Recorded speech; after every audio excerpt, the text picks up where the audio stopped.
أعوذ بالله من الشيطان الرجيم بسم الله الرحمن الرحيم. Ngicela Allah angivikele kusathane ongathandwa egameni lika Allah onomusa onesihawu. Ngisafunda yona iRiyadhus Salihin, izivande zobuhle. Kunendoda la igama layo uAbu Najih al-Irbad ibn Sariya. Le ndoda le iyasitshela ukuthi ngelinye ilanga isithunywa sika Allah wakhuluma nathi ngendlela eyenza izinhliziyo zethu zivevezele, amehlo ethu agcwala izinyembezi. Abanye babekhala ngalelo langa lelo.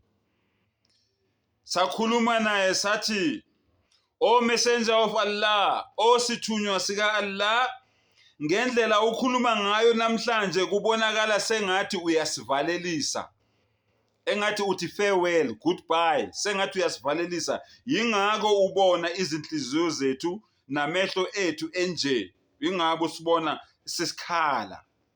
Ngakho ke njengoba uyasivalelisa sicela useluleke, give us some advices.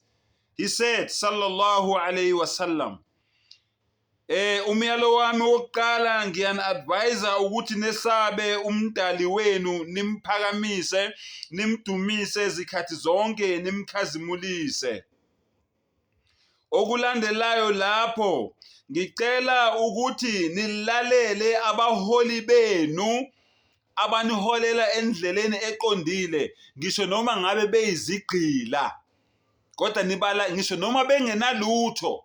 Ningabheki ukuthi lo muntu lona ongiyalayo ongibonisayo umuntu onani, kodwa bheka lokhu akutshela kona bese uyakwenza. Uma ngabe ekuyala kahle, ungabheki ubuyena, ungabheki imvelaphi yakhe, ungabheki ukuthi isikhumba sakhe sinjani, ungabheki ukuthi unemali noma kanamali. Lalela le wena akutshela yona, ngoba labo bantu labo abasazophila isikhathi eside kusukela manje, nizobona izinto eziningi ezingadingeki, ezizonithusa, ezizonishaqisa, ezizonihlasimulisa inwele. Nizozibona lezo zinto lezo zizokwenzeka. Kuzoba nokuphikisana okuningi, nomunye uzobethi nami ngiright, nomunye athi nami ngiright, wena wrong, wena wrong. Niyabona ukuthi kwenzakalani namhlanje. Even kuma-Muslims kunjalo, mina ngifihli mina.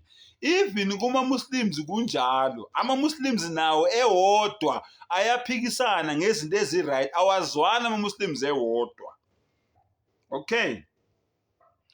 Uma nibona lezo zinto lezo zenzeka, fa'alaykum bisunnati, bambelelani kwizimfundiso zami nangendlela mina ebengenza ngayo izinto, nezinto mina engivumelene nazo, wa sunnatil khulafa'ir rashidin al-mahdiyyin.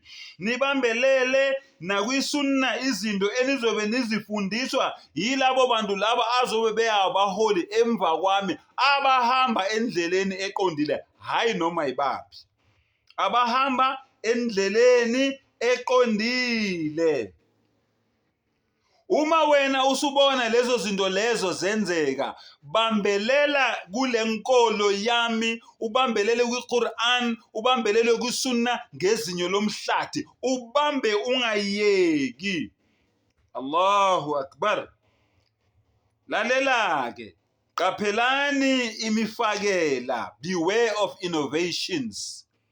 Qaphelani imifakela, izinto ezintsha abazoza nazo la ku-Islam, bafike bazifake mabeqeda bese bethi lezi zinto lezi ziyi-Islam. Uma ngabe lezi zinto lezi nizenza, umdali uyajabula ngani, izinisondeza eduze nomdali, umdali uyanibusisa ngokwenza lezo zinto lezo ezintsha umProfeti sallallahu alaihi wasallam angazange azifundise, uAllah angazange azifundise. Qaphela ke wena, ubambelele kwiQuran nani nesunna. Uma ngabe wenze njalo, you'll never go astray. Angeke uze wenzeni ulahleke. Wonke ama innovations, yonke imifakela, ama hearsays, inzwabethi, abanabo ubufakazi obuqanda ikhanda ukuthi bawathathaphi. Lawo ma hearsays lawo, leyo mifakela leyo iyona ezonidukisa.